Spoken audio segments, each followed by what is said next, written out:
महापौर राहिले, अनेक वेळा आमदारही राहिले, मंत्री राहिले आणि मी स्वतः म्हणजे मी तुम्हाला एक्सपिरियन्स सांगतो की मी ते महापौर असताना मी गेलो होतो.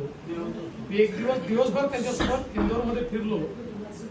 जेवढे लोक भेटले त्या प्रत्येकाला ते नावाने ओळखत.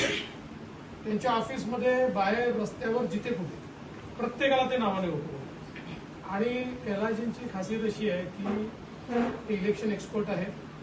मध्य प्रदेशचे जेवढे बाय इलेक्शन होतात तिथे कैलासजींवरच जबाबदारी असते ते इलेक्शन निवडून आणायची.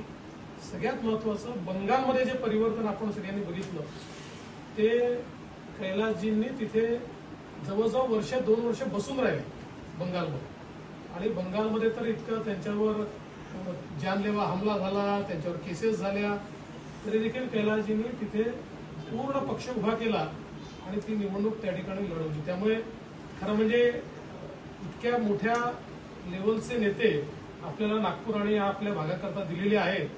आपण जेवढा जास्तीत जास्त उपयोग त्यांचा करून घेऊ शकतो, कारण इलेक्शन जिंकण्यात त्यांचा हातखंड आहे. आणि प्रॅक्टिकली इलेक्शनमध्ये काय केलं पाहिजे हे ते ज्यावेळेस महूवरनं लढले, स्वतःची कॉन्स्टिट्युएन्सी सोडली आणि ठरवलं की मी महूवरनं लढे. आणि महू काही फार डिफिकल्ट सीट होती, पण तिथे जाऊन ते निवडून आले. त्याच्यामुळे मला असं वाटतं की इतके सिनियर नेते आपल्याला या ठिकाणी मिळालेले आहेत, तर आपण त्यांचा जेवढा जास्तीत जास्त उपयोग करून घेता येईल तो करून घेतला पाहिजे.